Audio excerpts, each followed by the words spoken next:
오늘 이 목사의 입장에서 뭐 돈이라는 단어, 경제라는 단어, 뭐 소비, 지출, 뭐 투자 이런 거 얘기하는 게 조금 껄끄럽긴 해요, 사실은. 여러분 목사님이 강대상에서 투자를 이렇게 하세요 이런 말 잘 못 들어봤죠? 그런데 왜 우리가 이런 걸 하느냐? 왜 하냐면은 성경에서 하나님과 그러니까 실제적으로 하나님과 가장 우위를 겨루는 우상이 뭡니까? 예? 돈이에요. 고맙습니다. 답을 얘기해 주셔서. 너희가 돈과 재물과 하나님을 겸하여 섬길 수가 없다. 혹 이를 사랑하고 저를 미워하거나 혹 저를 사랑하고 이를 미워한다. 그러니까 하나님과 가장 우위를 겨루는 게 돈이기 때문에, 물질의 우상이기 때문에 분명히 우리 기독교인들은 이걸 공부를 해야 됩니다. 그래서 저도 좀 껄끄러움을 무릅쓰고 이 공부를 제가 이렇게 시작했고, 저는 경제학과 출신은 아닙니다만은 경제학과를 쳤다 떨어졌어요. 그런데 실제로는 영문학과를 갔는데 제가 그 비즈니스를 조금 할 때 경제 공부를 제가 나름대로 했었어요. 그래서 조금 쓰는 단어들이 조금 경제적인 용어가 나오더라도 목사님이 좀 쓰시기에 껄끄럽다 이렇게 생각하지 마시고, 경제와 신앙을 따로 뗄 수가 없습니다. 제가 지난 시간에 얘기했지만은 믿음과 경제 활동은 밀접한 관계가 있고 믿음과 우리의 내면의 평강도 밀접한 관계가 있다. 그걸 여러분 이해하시면은 참 좋겠습니다. 아시겠죠? 우리 기도하고 시작하겠습니다. 할렐루야. 하나님 아버지 참으로 감사합니다. 천하 만물을 만드신 하나님께서 우리를 만드시고 우리에게 생육하고 번성하고 다스리라고 하셨습니다. 이 세상의 동식물뿐만이 아니라 하나님께서 주신 농토나 또 소비나 산업이나 또 여러 가지 발명이나 또 제품을 만드는 것이나 모든 것이 하나님이 주신 창조의 능력으로 우리가 창조 활동을 해나가면서 그 속에서 우리가 경제 활동을 해나가고 있습니다. 아브라함이 롯과 헤어지는 시점에서도 경제가 큰 관건이었고, 또 야곱이 삼촌 라반과 잘 지내다가 관계가 틀어진 것도 경제 문제였고, 또 요셉이 애굽에 팔려갔을 때 그 요셉을 따라서 애굽으로 이주한 이스라엘 백성들의 문제도 경제가 문제였습니다. 이러므로 경제가 우리 삶에 큰 영향을 차지하는데 우리가 성경적으로 이런 것들을 살펴보고 정말 성경적으로 합리적인 합당한 지혜로운 경제 활동을 할 수 있도록 주님 지혜 주시옵소서. 예수님 이름으로 기도합나이다. 아멘. 자, 조금 릴렉스한 분위기에서 제가 강의를 하고 여러분이 조금 이렇게 좀 저한테 질문이나 우리 디스커스 할 수 있는 그런 시간을 가질 텐데, 이 책은 한 권씩 다 사셨나요? 제가 이 저자랑 친해서 그런 게 아니고 이 책 한 번씩 읽어보시기 바랍니다. 실제적인 좀 와닿는 스토리가 많을 거예요. 읽어보신 분은 아시겠지만 책이 술술 넘어갈 겁니다. 어렵지 않아요. 제가 하는 것은 좀 신학적인 성경적인 바탕을 좀 깊게 들어가는 내용이라면은 이 책은 실제적으로 도움이 좀 되는 책이라고, 많이 되는 책이라고 생각합니다. 그래서 한번 읽어보시고, 제가 그래서 숙제를 내드렸죠. 자, 그런데 오늘 우리가 두 번째 시간에 할 말은 뭐냐? 크리스찬의 이 경제관 두 번째 시간에 큰 제목은 크리스찬의 경제활동 또는 자산관리의 목적이 뭐냐, 이렇게 제가 제목을 달았는데 사실 그 제목이 좀 적합하지는 않습니다. 제가 쓰고 싶은 말은 근본 원리가 뭐냐, 여러분이 경제활동을 통해서 추구하는 최상의 상태는 뭐냐, 이걸 묻는 거예요.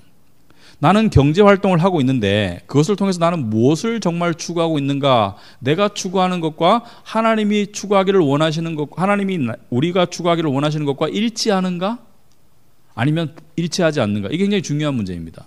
제가 경제활동을 해오면서, 제가 경제활동을 했다는 것은 지금도 장사를 하거나 회사에서 일한다는 뜻이 아니라 인간은 죽을 때까지 경제활동을 하고 사는 거예요. 거기에는 무슨 은퇴한 사람, 교회로 말하자면 평신도, 목사의 구별이 없습니다. 모두가 경제활동을 하고 있는 거예요. 그랬을 때 경제활동의 근본적인 추구하는 어떤 원리나 목적이 뭔지를 모르고 한동안 해왔던 것 같아요.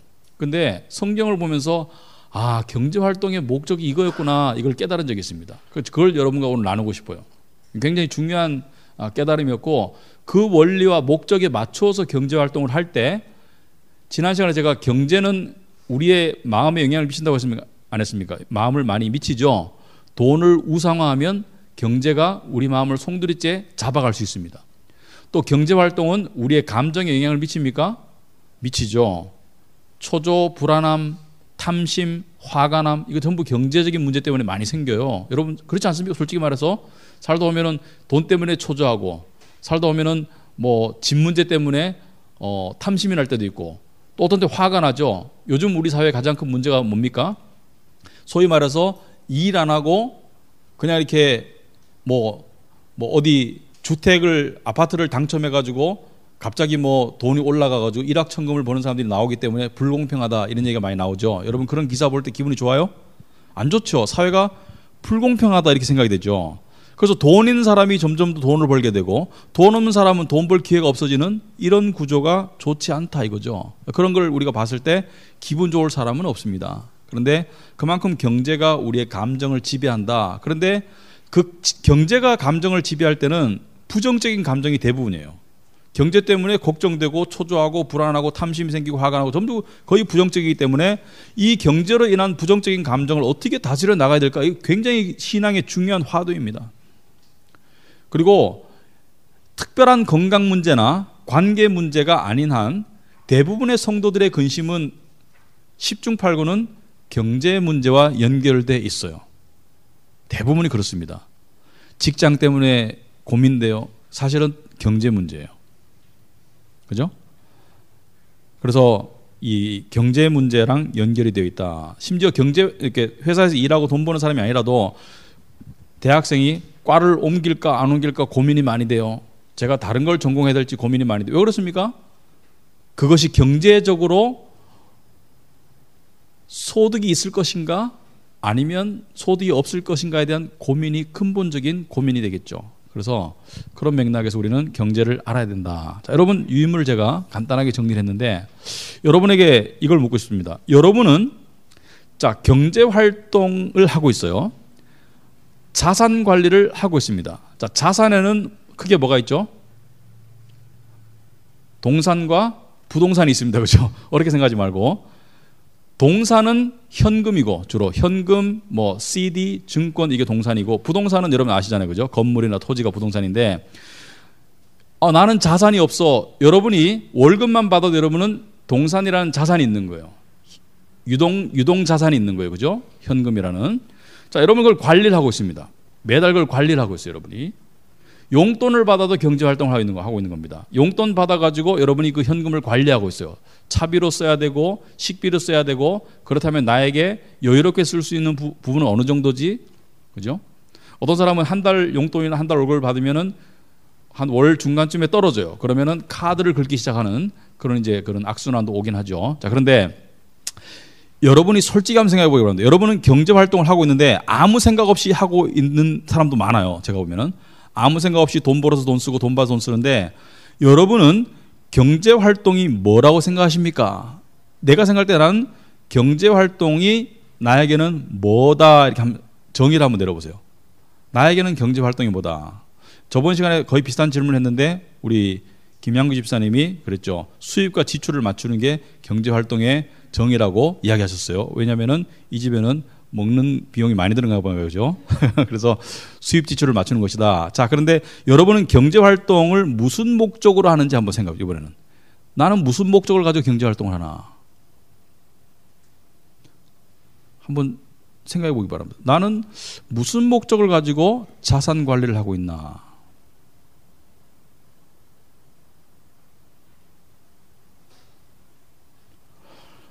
이게 왜 중요한 말이죠? 세상 사람들한테는 답이 간단해요. 무슨 목적으로 경제활동을 합니까? 세상 사람들은? 수입과 지출을 맞추고 플러스를 내기 위해서. 그죠? 플러스를 내기 위해서. 여러분도 한번 생각해 보세요. 나는 무슨 목적으로 경제활동을 하고 있나? 집을 장만하려고. 그것도 플러스를 내려는 거겠죠. 또는 아이 학비를 마련하려고 플러스를 내는 거죠. 좋은 옷을 사 입으려고 다 플러스를 내려고. 나는 경제활동에서 좀 돈을 모아서 차를 한 대 사고 싶어. 또는 뭐 나는 해외여행을 가고 싶어. 여러 가지 목적이 있을 겁니다, 여러분이. 그런데 근본적인 목적과 근본적으로 추구하는 바가 뚜렷하지 않으면 세상 사람들처럼 똑같이 경제에 휩쓸릴 수밖에 없는 게 우리의 모습입니다. 그래서 이 문제를 한번 생각해 보자. 우리 크리스천은 근본적으로 뭘 추구해야 되는가? 거기에 도달하기 전에 우리가 앞에 좀 짚고 넘어가야 될, 그죠? 갑자기 결론에 도달할 수는 없으니까. 자, 이번에 오면은 경제 활동을 왜 하나? 경제 활동, 소위 말해서 돈 버는 일과 돈 쓰는 일을 왜 하나? 여기서 말하는 경제 활동은 크게 수입이 있으면은 그 수입을 가지고 세 가지로 나누어 봅시다. 소비를 하는 사람이 있습니다. 소비에 들어가는 돈이 있고, 그 다음에 저축에 들어가는 돈이 있고, 그 다음에 투자에 들어가는 돈이 있어요. 저축과 투자는 좀 달라요. 나중에 설명하겠지만은 여러분이 수입이 있으면은 소비하고 저축하고 투자를 하는 게 일반적인 경제 활동입니다. 마이너스가 나지 않는 한. 자, 그런데 경제 활동을 왜 하나? 당장에는 왜 합니까? 먹고 살려고 하는 거죠. 의식주를 해결하려고. 먹고 입고 집세 내려고 경제 활동을 하는 거예요. 자, 요즘에 집세가 문제다. 우리나라가 전세에서 월세로 전환이 많이 되기 때문에 굉장히 사람들이 주머니가 팍팍해진다.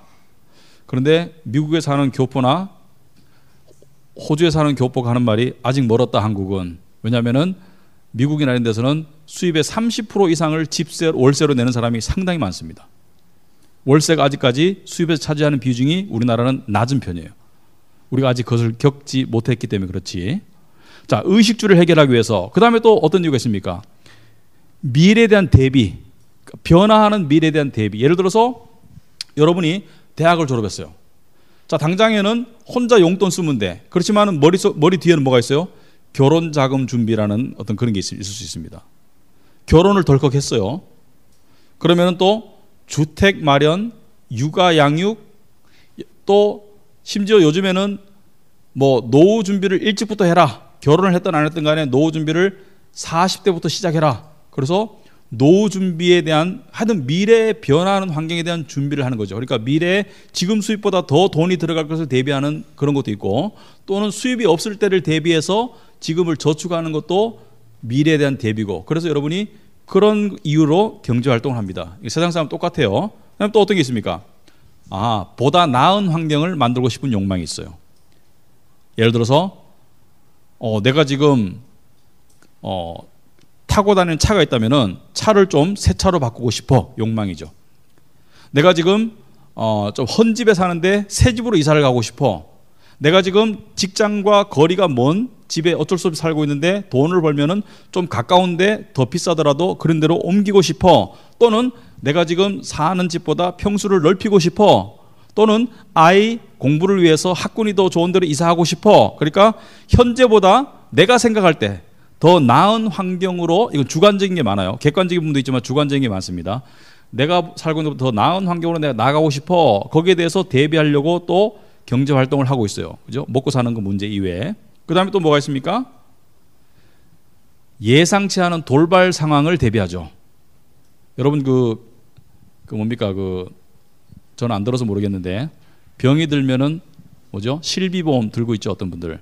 근데 여러분들이 앞으로 있을지 모르는 돌발 환경, 그러니까 예를 들어서 뭐 내가 큰 병이 걸린다든지 어떤 사고가 난다든지 뭐 이런 것을 대비한 어떤 예상치 못한 것을 대비해서 준비를 하고 있을 거예요. 이 이외에도 여러 가지 이유로 여러분들은 경제 활동을 하고 있어요. 경제 활동을 해야 되는 실제적인 이유죠. 실제적인 이유는 이런 것들이다. 자, 그런데 지금까지 나야라는 것이 당연하게 받아들여질 수 있어요. 당연하다. 근데 지금 성경적으로 한번 짚어봐야 될 게 있습니다. 지금까지 이야기한 경제 활동들 중에서 성경적으로 타당한, 그러니까 정당성이 부여되는 경제 활동과 내 욕심이 들어간 경제 활동의 경계가 어디냐, 이게 어렵습니다. 예를 들어서 나는 정당한 이유가 있어요. 나는 지금 20평짜리 아파트 살고 있는데 30평으로 나가고 싶어요. 30평으로 나가고 싶은데 20평에서 30평으로 나가고 싶은 욕구가 지나쳐서 그걸 매일 생각한다. 이게 성경적으로 타당한 욕구냐, 타당하지 않은 욕구냐, 지혜로운 욕구냐, 아니면 욕심이냐, 이것을 어떻게 알 수 있을까요? 다들 그렇게 하는데, 그죠? 다들 20평에서 30평 가고 싶은 욕구가 있잖아요. 이게 성경적으로 타당하냐 아니냐를 어떻게 알 수 있느냐? 어떻게 할 수 있습니까?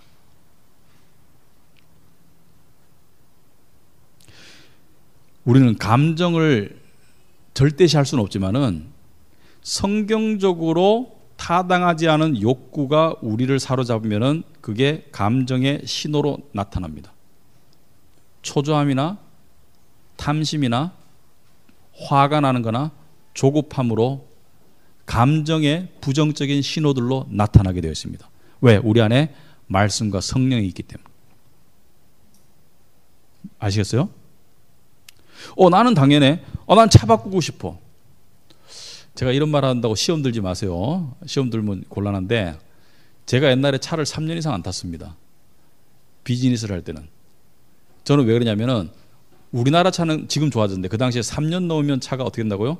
믿을 수 없다 이렇게 됐어요. 그래서 차는 새 차를 타자 사고 날 줄 모르니까.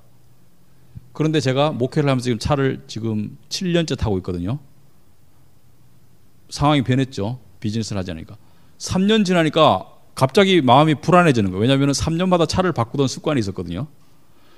그리고 이 차를 계속 타야 돼? 말아야 돼? 이런 고민에 빠지는 거예요. 그런데 그 고민이 정당한 고민이었나? 아니죠. 정당한 고민이 아니죠. 그래서 그것을 받아들이고 이 차를 계속 탈 수밖에 없는 상황을 수긍하는 데까지 감정에 조금 동요가 있었어요. 사람마다 주관적입니다. 그거는. 그래서 여러분이 나는 수입 화장품 아니면 안 돼. 나는 내 피부를 생각해서 수입 화장품을 써야 돼. 그게 성경적으로 타당한지 아닌지는 여러분이 수입 화장품을 살 수 없을 때 느껴지는 그 감정의 동요, 그것이 여러분에게 그것이 타당한 건지 아닌지를 이야기해 준다. 여러분이 돈을 충분히 벌어서 수입 화장품을 쓰고 싶으면은 쓸 수 있습니다만은 그게 지나친 사치로 가면은 마음이 붕붕 떠서 교만해진다. 성경적으로 타당하지 않는 경제 활동이 이렇게 되는 겁니다. 예를 들어서 내가 돈을 이만큼 벌어요. 이만큼 벌어서 펑펑 쓸 수 있어요. 그래서 펑펑 쓰고 내가 하고 싶은 거 다 하는데 신앙이 점점 떨어지고 마음이 점점 교만해지고 마음에 헛바람이 들어가. 뭐예요? 성경적으로 타당하지 않은 경제 활동 패턴입니다. 그래서 제가 이렇게 쭉 보면은요, 하나님이 주신 부자와 세상이 만든 부자는 차이가 있어요. 무슨 말이냐면은 세상이 만든 부자는 돈 자랑하고 돈질을 많이 해요. 그러니까 돈으로 이렇게 과시하고 이런 걸 좋아해요. 그런데 하나님이 주신 분은 겸손과 절제가 따라가더라고요. 그래서 겸손할 줄 알고 절제할 줄 아는 부분이 따라가더라고요. 그럴 때 그 부가 아름다운 부가 되더라고요. 그래서 제가 이런 말을 예를 왜 들으냐, 여러분이 경제활동할 때 감정의 지나친 동요는 나의 지금 경제활동의 방향이나 패턴이 잘못됐다는 것을 인식할 줄 알아야 됩니다. 예를 들어서 우리 잠언 27장 한번 봅시다.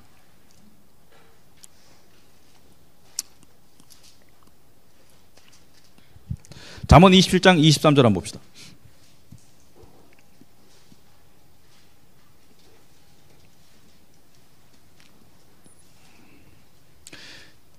세상 모든 것이 제가 항상 강조하지만은 중용의 지혜가 있습니다. 중용의 지혜가. 경제도 마찬가지죠. 경제를 지나치게 욕심내는 것도 문제지만 경제를 거꾸로 개념이 없이 사는 사람이 있어요. 경제에 대한 개념이 없이. 그러니까 돈에 대한 욕심이 없는 듯 하면서 펑펑 쓰면서 미래를 대비하지 않고, 이것도 잘못된 거예요. 그러니까 항상 중용이 중요한 거예요. 중용이. 성경의 지혜는 중용입니다. 자, 그랬을 때 잠언 27장 23절 오시면은 우리 23절, 24절, 25절, 26절, 27절을 저와 여러분이 한 절씩 교독하겠습니다. 내 양떼의 형편을 부지런히 살피며 소떼에게 마음을 두라.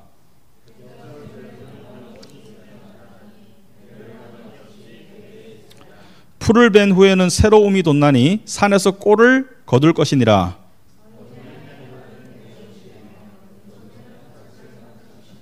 다 같이. 염소의 젖은 넉넉하여 너와 내 집의 음식이 되며 내 여종의 먹을 것이 되느니라. 자, 경제활동에서 성경적으로 하나님께서 성경적으로 하라는 건 뭐예요? 열심히 경제활동을 해라. 열심히 경제활동을 하는 것은 성경적입니다.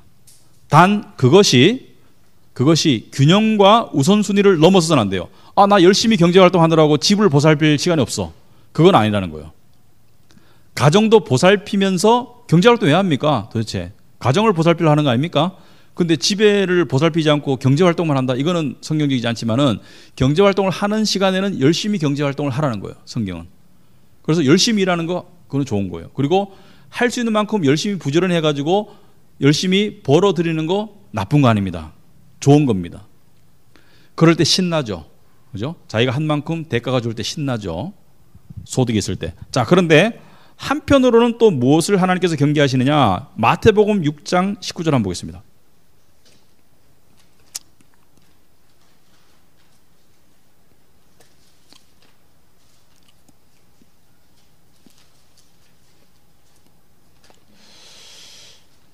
마태복음 6장 19절을 한번 보겠습니다.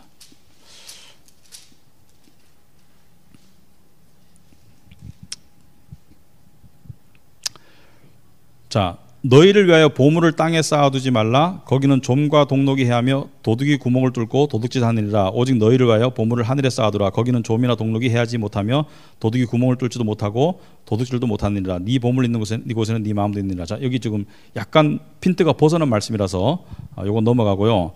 우리 누가복음 12장 한번 보겠습니다.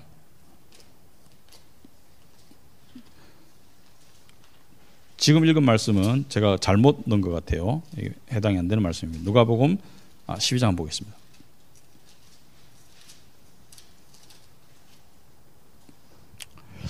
누가복음 12장 16절 보겠습니다.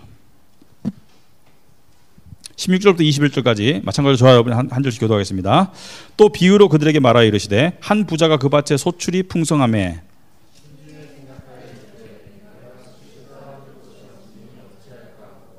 또 이르되 내가 이렇게 하리라. 내 곡간을 헐고 더 크게 짓고 내 모든 곡식과 물건을 거기 쌓아두리라.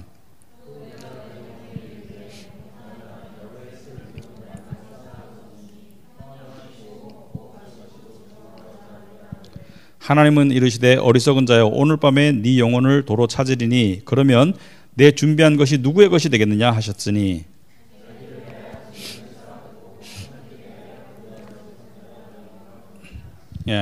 자, 여러분 보시면은 아까 읽었던 잠언의 말씀 뭘 이야기합니까? 우리가 열심히 벌어서 미래를 대비해라. 저축을 하나님은 장려하시는 거예요.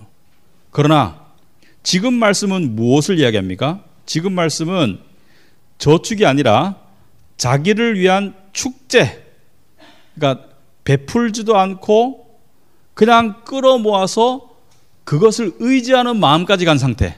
나는 돈 있으니까 괜찮아. 그걸 경계하는 거예요. 무슨 말 알겠습니까? 정당한 저축과 근로와 저축은 하나님이 허용하세요.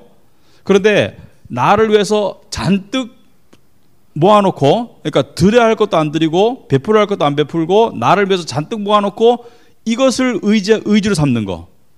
돈이 필요하지만 돈을 나의 의지의 대상으로 삼는, 하나님 대신에 돈을 의지하는 상태로 가는 것을 성경은 죄라고 그래요.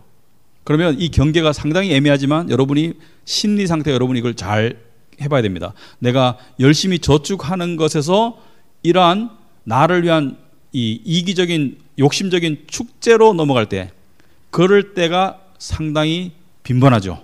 그렇지 않습니까? 저축을 하다가 조금만 마음이 흐트러지고 열심을 내다 보면 어떻게 됩니까? 욕심이 생기고 욕심대로 모으고 싶고, 그 다음 어떻게 돼요? 그것을 의지하는 마음이 되죠. 이게 내 희망이야. 그죠? 이게 내 희망이야. 거기까지 가면은 성경적이지 않은 거예요. 굉장히 힘든 부분입니다. 여러분, 하나님이 헌금 제도를 왜 만들었나? 헌금이 하는 여러 가지 기능이 있지만은, 헌금은 저축하는 마음이 돈을 욕심스럽게 모아서 그것을 의지하는 우상숭배로 가는 것을 막아주는 기능 역할을 합니다. 아니야, 하나님 것이야. 이렇게 하면서. 아니야, 하나님께 드리는 거야. 드림을 통해서 욕심을 비우는 거예요, 사실은. 그런 기능이 들어있습니다. 그러니까 사실은 하나님께서 하라는 대로 경제 활동을 하면은 나에게 득이 되지만 그렇지 않고 세상 방식대로 하면은 나에게 화가 되는 거예요. 특히 믿는 사람에게는. 자, 그 다음에 그래서 제가 지금 밑에 적어놓은 거 보면은 B번 밑에 2번 지혜로운 저축과 욕심스러운 재산 축적 사이의 경계의 문제다. 그죠? 경제 활동을 하면서 지혜로운 저축과 욕심스러운 재산 축적 사이의 경계를 조심해라. 특히나 여러분들 중에 목표를 세우기를 좋아하는 사람인 줄 압니다. 목표를 세우기를. 이런 목표. 나 3년 안에 이만큼 모을 거야. 또는 지금 수입까지 계산해서 앞으로 있을 월급 인상분까지 계산해서 3년 안에 이만큼 모을 거야. 또는 3년 만에 이만큼 갚을 거야. 둘 다가 저축의 개념이죠. 부채를 줄이는 것, 자산을 증식하는 것 다 저축입니다. 그런데 그 마음이, 그 계획 자체는 좋아요. 계획 없이 살지 않고 계획하는 건 좋아요. 근데 그 계획이 지나치잖아요. 그러면 그 계획이 여러분을 지배하게 돼요. 중간에 틀어질 수 있습니까? 없습니까? 계획이. 틀어질 수 있습니다. 10중 8구는 내 계획대로 안 돼요. 10중 8구는 3년 안에 여러분이 모으고자 하는 돈을 못 모을 겁니다. 아마. 여러분이 특별한 일이 있지 않는 한 10중 8구는 여러분이 갚고자 하는 부채만큼 못 갚을 거예요. 근데 그게 너무 지배적이면 어떻게 돼요? 지배적이면은 나를 지배하는 뭐가 됩니까? 우상이 되는 거예요. 그러면은 모든 게 3년 안에 갚아야 돼. 3년 안에 만들어야 돼. 이렇게 되는 거예요. 그러면은 돈의 노예가 되는 거예요. 그래서 지혜는 항상 중요해요. 그렇다고 무계획하라는 거 아닙니다. 무계획하면 안 돼요. 계획해라. 하지만 계획이 꼭 그대로 되지 않을 때도, 그러니까 융통성을 가져라. 신앙적인 융통성을 가져야 됩니다. 안 그러면 사람 답답해 죽어요. 그러니까 자기가 만든 틀에 자기를 가둘 수가 있어. 3년 안에 이렇게 해야 돼. 이렇게 가둘 수가 있습니다. 그런 성향이 강한 사람들이 있어요. 그러니까 무계획도 지혜가 아니지만 계획이 너무 강한 것도 지혜가 아니에요. 적당한 계획이 지혜입니다. 아시겠죠? 자, 그 다음에 그러면은 경제활동에서 어떤 거를 경계해야 되느냐, 어떤 거를 조심해야 되느냐. 첫째는 경제활동 자체를 게을리하는 것도 조심해야 됩니다. 어떤 사람은 그냥 생각 없이 살아요. 그냥 생각 없이 쓰고 살아요. 그런데 그러다가 어떻게 됩니까? 덜컥, 소위 말해서 영어로 말하면 rainy season이죠. rainy season 우리말은 뭐예요? 예? 영어 공부 안 했나? rainy season이 뭡니까?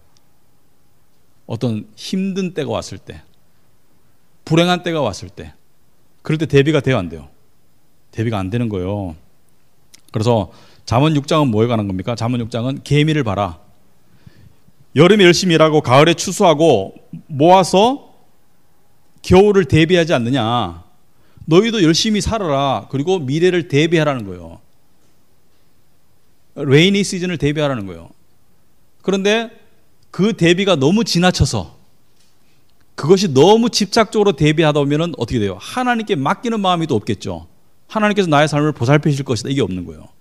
그러니까 지혜란 결국 뭡니까? 지혜라는 하나님의 절대 주권이 있지만은 나의 열심과 나의 삶이 함께 가는 게 지혜인데, 하나님의 주권은 믿으면서 나는 게을리하겠다. 이것도 지혜가 아니고, 하나님의 주권은 조금만 믿고 내가 다 열심히 할까? 이것도 지혜가 아니고, 우리가 할 도리를 하는 게 지혜인데 그걸 어떻게 알 수 있을까?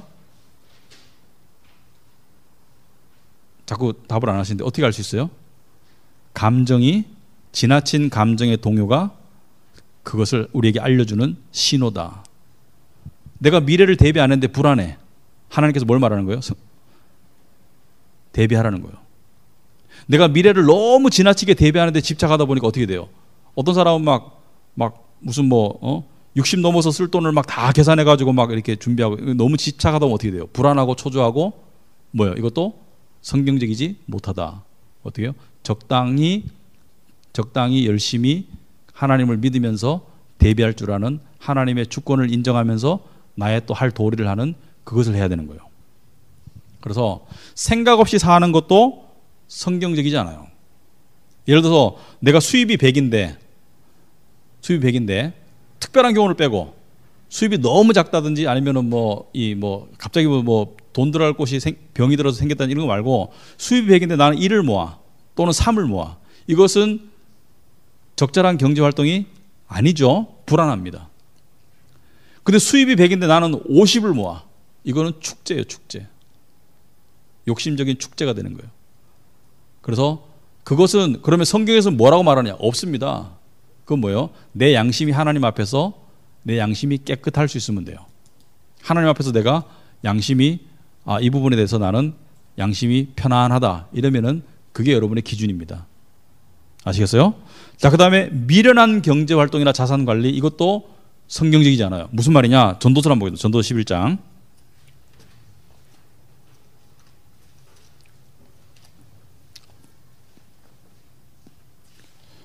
전도서는 잠언 다음에 있죠. 전도서 11장.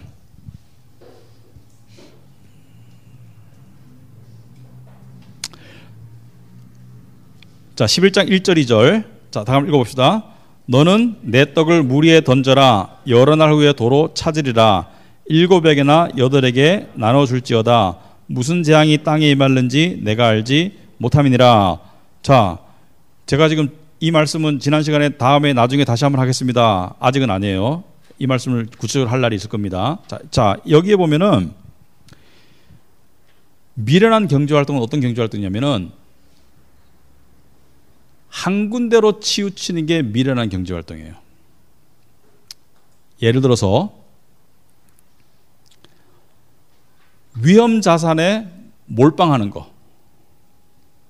지금 요즘에 가장 위험자산이 뭐죠? 위험자산은 건 변동성이 크다는 거죠. 뭐예요? 위험자산이 뭐예요? 요즘 가장 위험자산이 뭐예요? 여러분 신문 안 보나? 에? 주식보다 더 변동성이 큰 위험자산이 있어요. 비트코인. 가장 변동성이 큰 위험자산이. 그러니까 여러분이나 저는 어떻게 투자하는지는 몰라요. 일반 사람들은. 근데 그게 변동성이 가장 커요. 근데 거기다 몰빵하는 사람들. 한꺼번에 다. 여러분 주식 투자하다가 망한 사람들을 이렇게 제가 이야기를 들어보면요. 이래서 망합니다. 내가 100이 있어요. 100이라는 돈이 있어. 그러면은 100이라는 돈을 가지고 전부 다 주식에 다 넣었어. 이 자체가 여기 지금 말씀의 지혜랑 안 맞는 거예요. 왜? 어떤 일이 있을지 모르잖아요. 근데 내가 이게 너무 확실하다고 믿어가지고 100을 다 넣었어.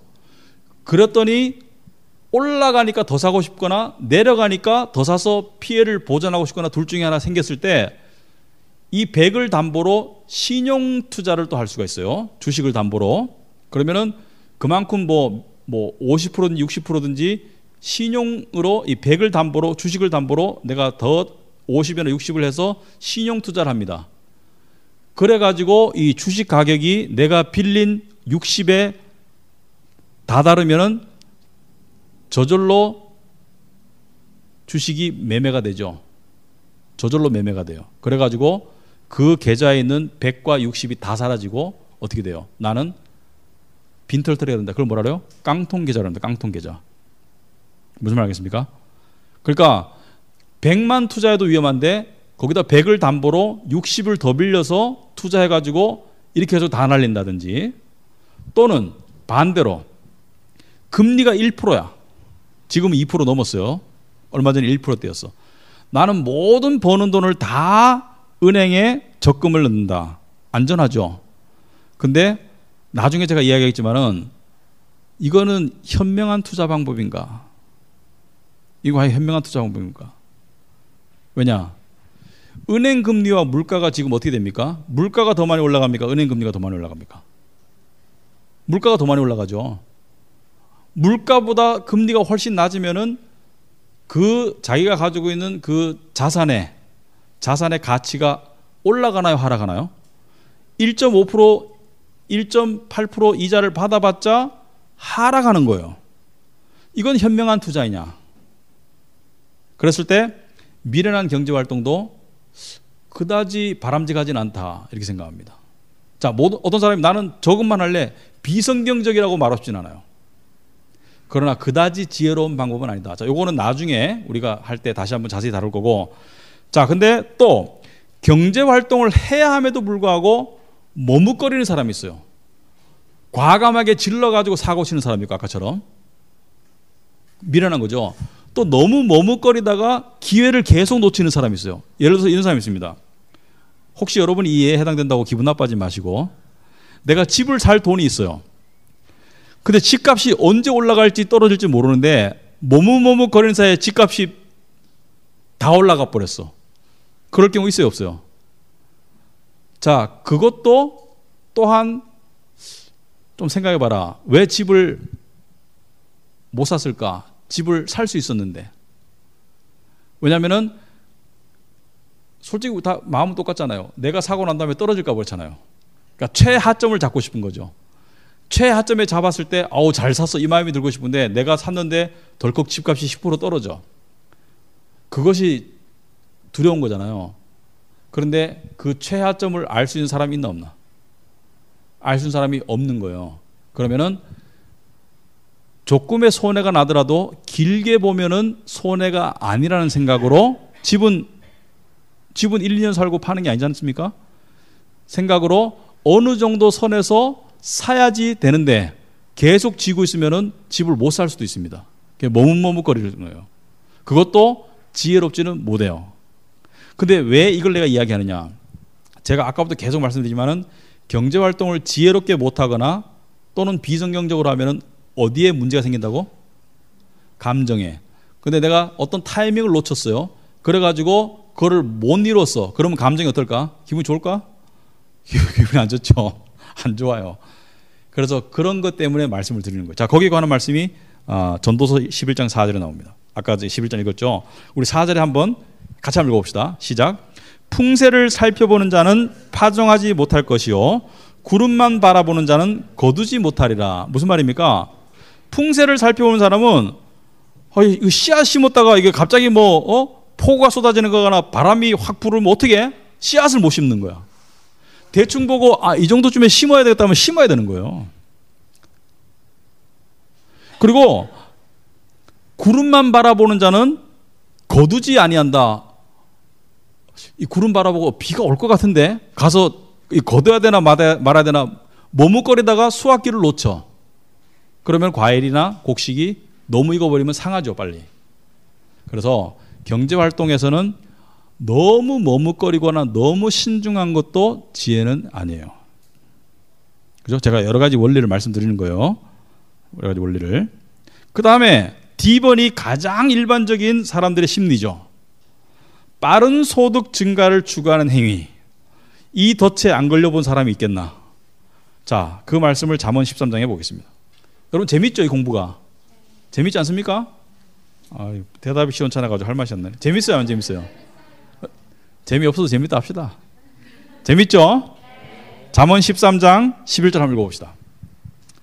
제가 저번에도 말씀드렸지만은 제가 옛날에 작은 비즈니스를 할 때는 집에서 큐티를 하고 제 사무실에 가면은 저 혼자 있는 사무실인데 잠언이 참 좋은 게 1장부터 31장까지 있어요. 그래서 오늘이 13일이다 13장 읽는 거예요. 매일 읽었어요. 매일. 몇 년을. 엄청나게 도움이 됩니다. 엄청난 지혜가 있어요. 특히 경제활동에서는 잠언만한 책이 없습니다. 자, 그런데 잠언 13장 11절 한번 봅시다. 다 같이 읽어봅시다. 망령되이 얻은 재물은 줄어가고 손으로 모은 것은 늘어가느니라. 자, 망령되이 얻은 재물은 줄어가고 손으로 모은 것은 늘어가느니라. 자, 한 재물은 줄어가고 한 재물은 늘어가요. 손으로 모았다는 건 뭡니까? 차곡차곡 열심히 꾸준히 모으는 재물은 늘게 되어 있습니다. 망령되이 얻은 재물은 뭡니까? 갑자기 많이 번 거, 그거는 줄어들게 되어 있어요. 여러분 이건 너무 극단적인 예지만 우리나라 로또 있죠, 로또. 또 미국의 다른 나라 복권 당첨자의 그 사람들의 복권 당첨되고 난 이후의 삶을 조사한 그런 기사나 책들 읽어보셨, 신문에 나죠, 가끔. 어떻던가요? 거의 대부분의 사람들이 파산, 알코올 중독, 가정 붕괴, 일찍 사망 이렇게 돼요. 왜 그렇습니까? 왜 그렇습니까? 여러분은 일확천금은 너무 큰 말이고 큰 돈을 한꺼번에 확 벌어본 적 있나요? 아직 없습니까? 있다고 하면 내가 돈 좀 달라고 할까 봐. 큰 돈을 한꺼번에 확 벌어본 적 있나요? 근데 큰 돈을 한꺼번에 확 벌고 싶은 욕심을 가지고 있나요? 그죠? 조금씩 그런 게 있죠? 예. 그래서 일반적으로 큰 돈을 한꺼번에 확 벌고 싶어 하는 사람들이 하는 게 투기죠. 주식 투기, 땅 투기, 그죠? 그런 투기를 하죠. 무슨 사행성 도박 이런 거는 말고, 강원랜드 가는 거는 말고, 그죠? 그거는 좀 너무 비정상적이고, 일반적이 아니고.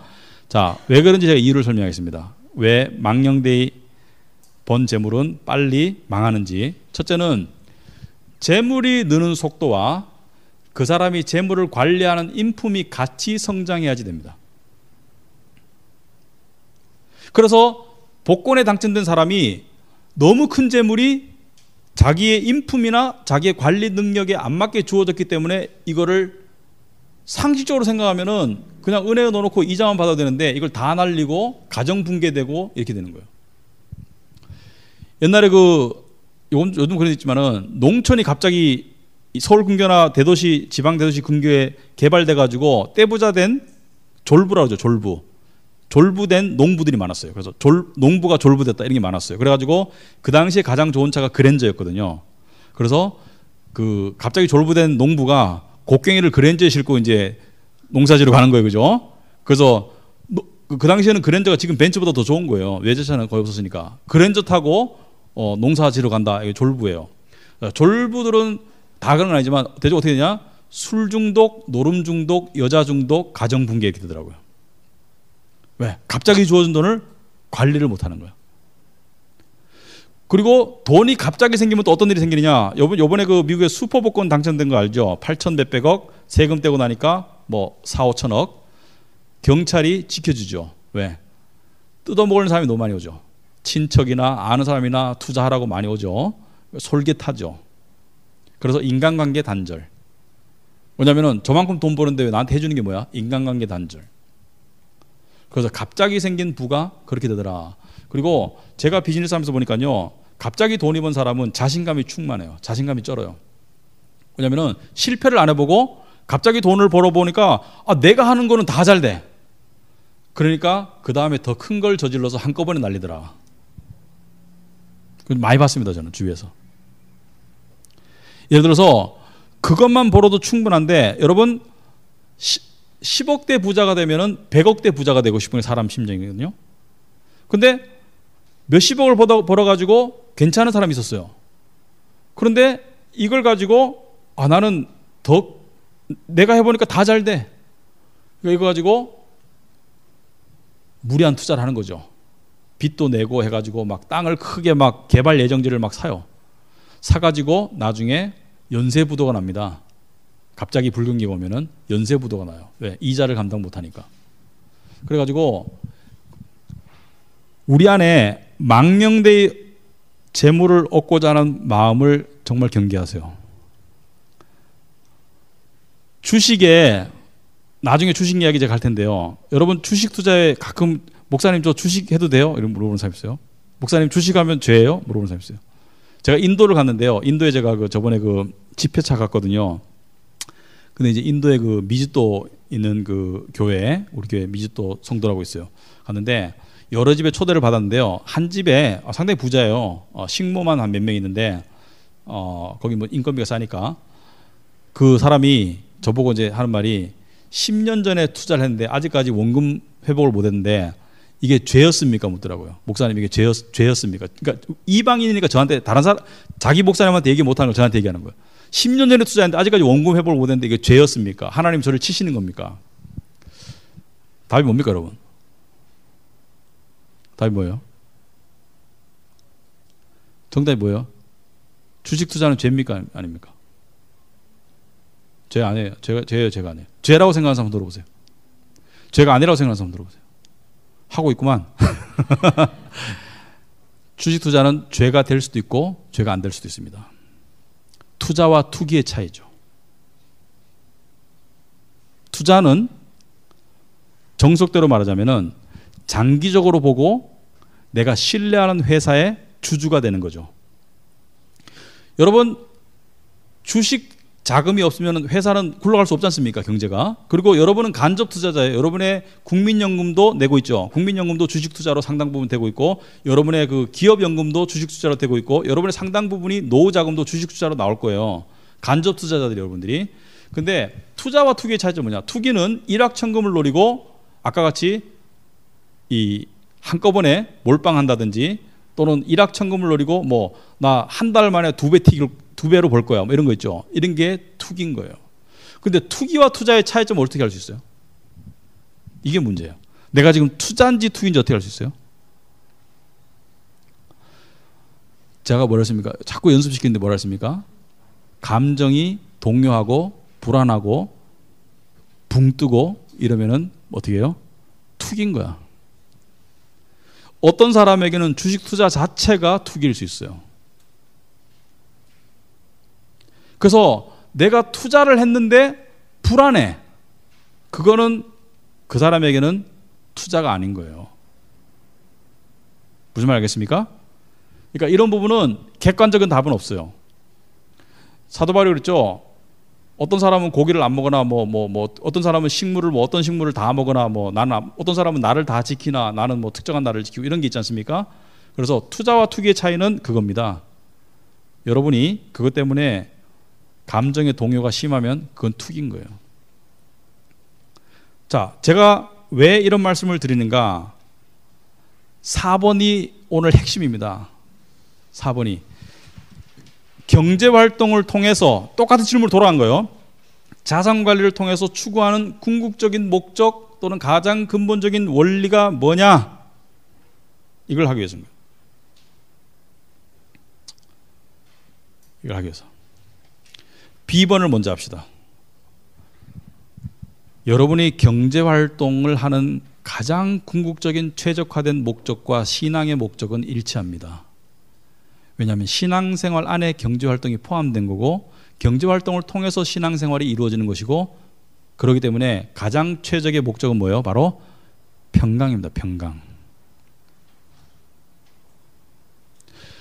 평강하기 위해서 열심히 일하는 거예요.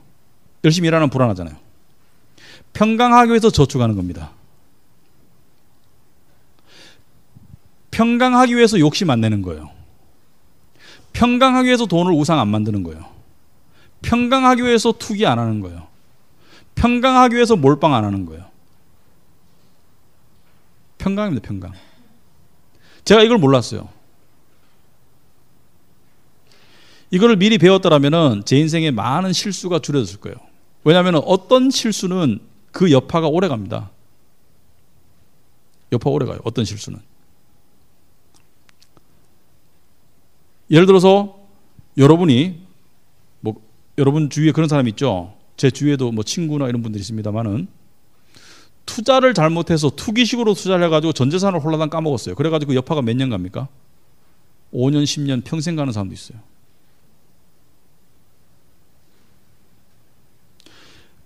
근본 원리가 평강이었다라면 그런 걸 안 했겠죠. 나는 5년 저축 계획을 세우고 있어요. 그것이 여러분의 평강이 도움이 되려면 어떻게 됩니까? 할 수 있는 범위 내에서 융통성을 가지고 해나가는 것은 평강에 지장이 안 되지만, 나는 5년 안에 반드시 이걸 모아야 돼. 이건 평강을 해치죠? 그거는 성경적이거나 지혜롭지가 않은 거예요. 이런 것입니다. 나는 일은 하기 싫고 어디서 그냥 큰 돈이 떨어졌으면 좋겠어. 그 삶이 행복합니까? 그 삶이 여러분을 건강한 보람이나 평강으로 이끌어갑니까? 아니면은 막 불안하고 짜증나고 초조하고 때로는 막 쪽팔리고 이렇게 됩니까? 그죠? 그럴 때 뭐예요? 내가 지금 평강을 누리지 못하는 것은 뭔가가 지금 잘못되고 있는 거예요. 내 경제 활동에 뭔가 잘못되고 있는 거예요.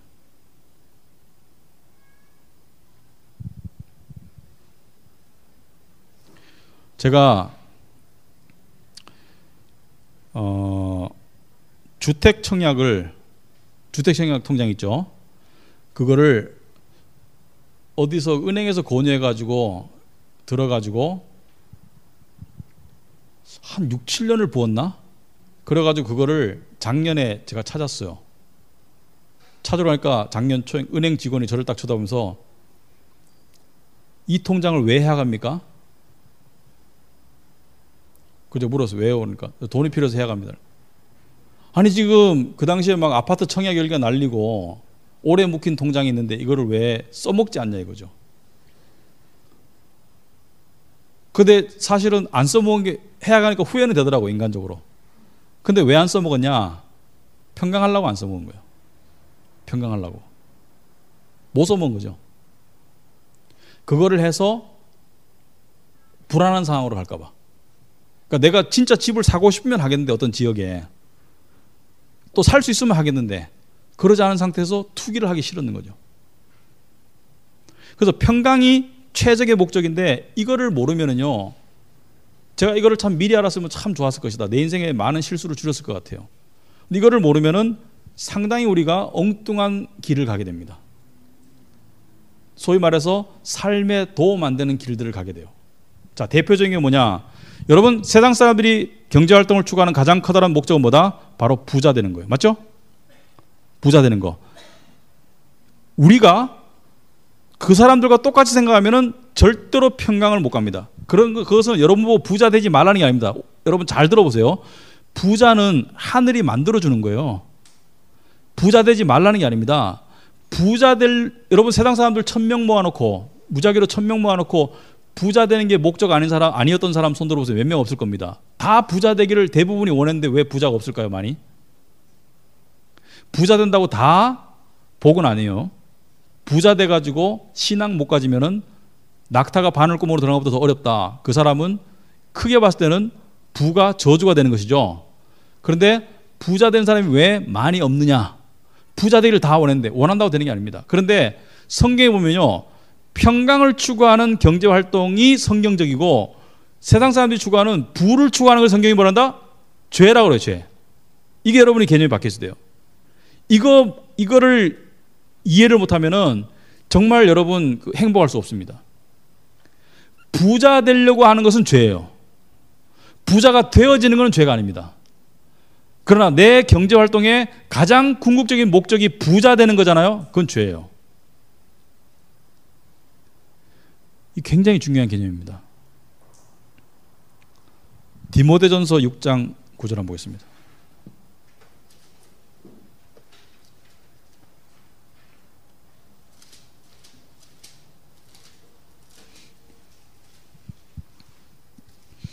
디모데전서 6장 9절, 우리 다 같이 한번 9절 10절 한번 읽어보겠습니다. 저번에도 읽어본 말씀인데 시작.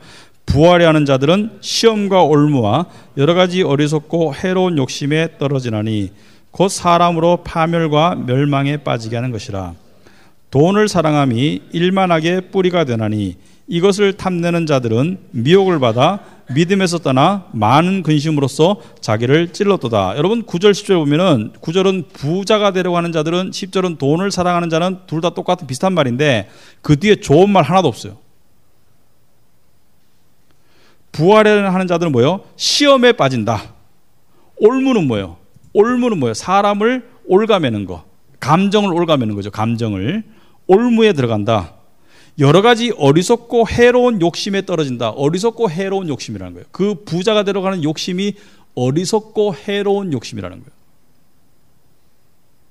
내가 성실히 일해가지고 내 삶을 준비하고 저축하고 미래를 대비하고 또 하나님을 섬기고 남을 보살피고 이거는 좋은데 부자 되는 것만 목적이야. 더 가지고 싶고 더 이루고 싶고 더 큰 집, 더 좋은 차, 더 나은 생활, 더 많은 돈, 그래서 그 안에서 안전을 느끼고 싶고 행복을 느끼고 싶고 흥청망 이렇게 해외여행 자주 가고 싶고 이런 거 있잖아요. 이게 다 어리석고 해로운 욕심에 떨어져서 곧 사람으로 파멸과 멸망에 빠지게 한다. 이거 이 이상 강한 언어가 없습니다. 파멸과 멸망에 빠지는 거예요. 특히 믿는 자들에게는 돈을 사랑함이 일만 악의 뿌리다. 이게 무슨 얘기입니까? 모든 악의 근원이 돈 사랑이라는 거예요, 여러분. 돈 사랑 때문에 거짓말하는 거예요. 돈 사랑 때문에 사람 죽이는 거고.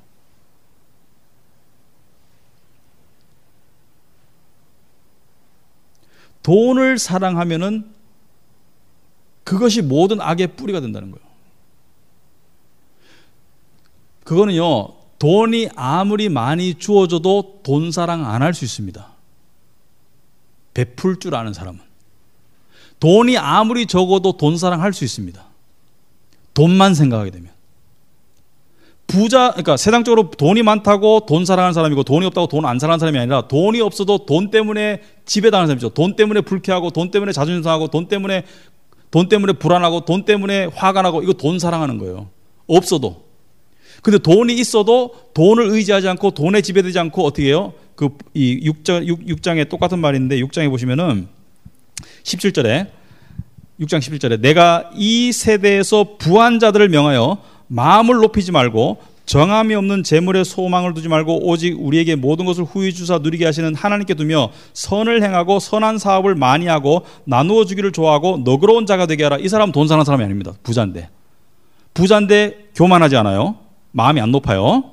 부자인데 이 불확실한 재물에 소망을 안 두고 하나님께 소망을 둬요. 부자인데 선을 행하고 부자인데 나누어 주기를 좋아하고 부자인데 너그러워. 이 사람은 성경적인 부자예요. 반대로 가난한데 가난하기 때문에 불평하고 가난하기 때문에 불안하고 가난하기 때문에 탐심을 가지고 이것도 돈을 사랑하는 거예요. 무슨 말인지 알겠죠? 돈을 사랑함이 일만 악의 뿌리다. 여러분 이 말씀은요, 특별히 이 디모데전서 6장 말씀은 여러분이 수시로 읽어야 됩니다. 왜? 인간에게 가장 크다란 우상이 돈이기 때문에, 물질이기 때문에. 여러분 교회 안에서도 뭐 때문에 문제 생깁니까? 교회 안에도 돈 때문에 문제 많이 생기잖아요. 돈 문제, 뭐 여자 문제 이런 거죠. 그래서 세상 사람들은 부를 추구하는 것이 당연하지만 크리스찬은 이것을 가장 경계해야 됩니다. 왜? 성경이 그것을 죄라고 그래요. 그래서 여러분이 성실히 미래를 대비하는 저축과 부를 이루고 싶어하는 욕망 사이의 경계를 잘 알아야 된다. 그걸 알 수 있는 방법이 뭐다? 감정이다. 감정. 성실히 해나가는 사람은 먼저 첫 열매를 하나님께 드릴 줄 아는 사람이에요. 왜? 그것을 통해서 돈의 노예가 아닌 거예요. 하나님 것입니다. 그래서 수입이 있을 때 우선순위가 있습니다. 여러분이 돈을 모을 때 첫째는 어떻게 돼요? 하나님께 드릴 것을 떼고 첫 열매를 떼고, 둘째는 내가 이번 달에 해야 될 저축을 떼고 그 다음에 소비하는 거예요. 쓰다 남은 것으로 저축하고 쓰다 남은 것으로 하나님께 드리고, 이것은 잘못된 겁니다. 자, 그리고 잠언 23장 한번 보겠습니다.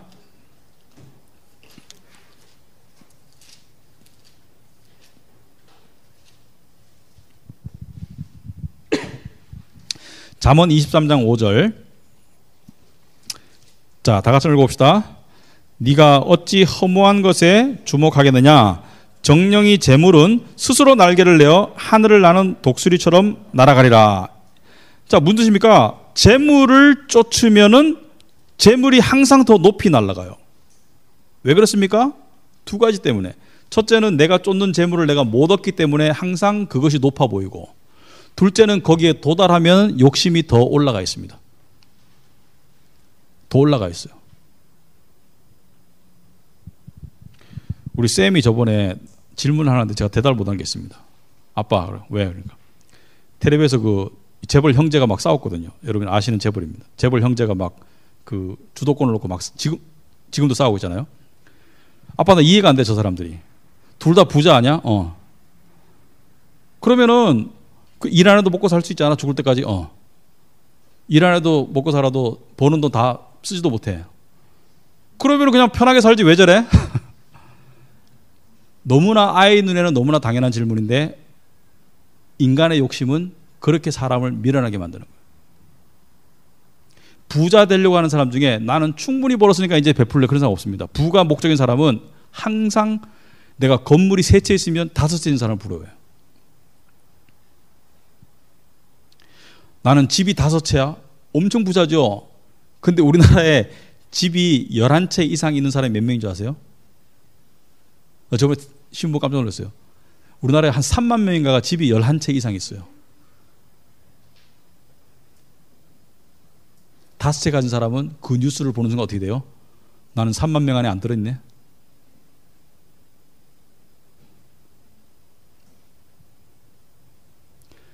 부자 2개만 기억해봅니다. 오늘 공부해서. 첫째, 부자 되려고 하는 마음은 죄다.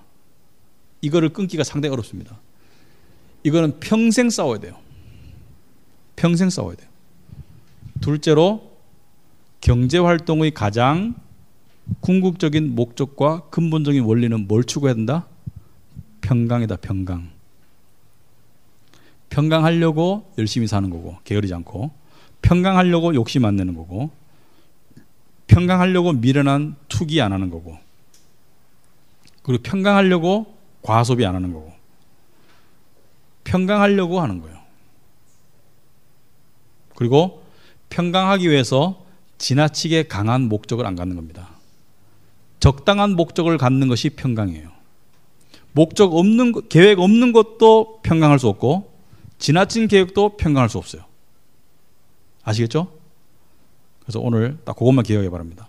경제활동의 가장 궁극적인 목적과 근본 원리는 바로 샬롬이다. 샬롬, 평강. 아시겠어요? 자, 여기까지 강의를 하고, 여러분 질문 있습니까? 질문 없어요?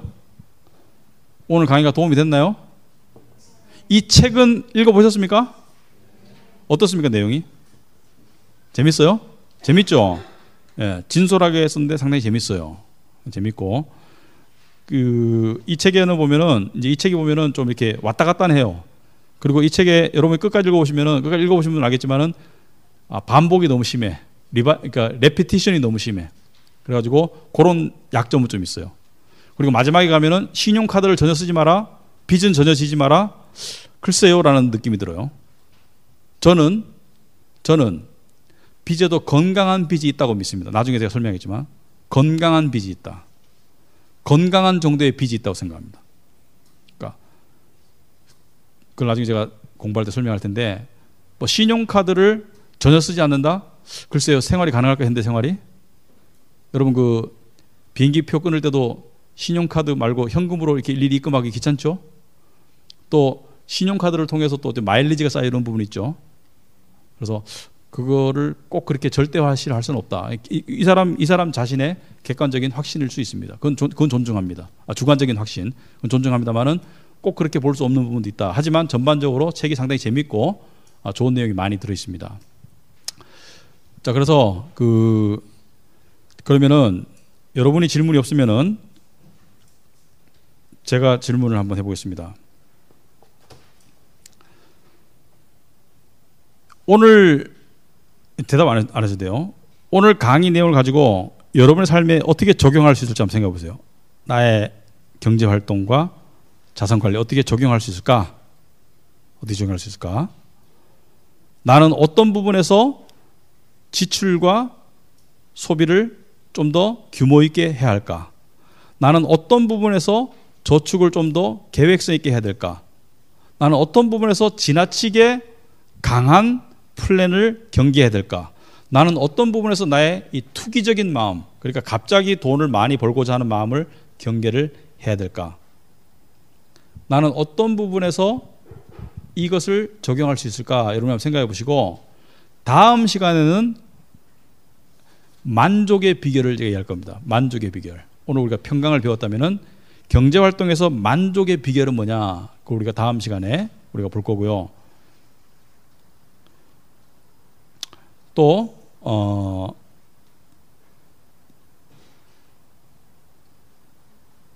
여기 책에 나온 질문 중에 제가 한 가지 묻고 싶은 거는 이겁니다.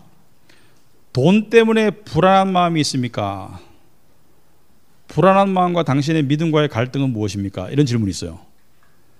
여러분이 돈 때문에 불안한 마음이 없는 사람이 드물 겁니다. 돈 때문에 불안한 마음이 들 때가 많을 건데, 그것이 정당한 불안함인지 한번 생각해 보시기 바랍니다.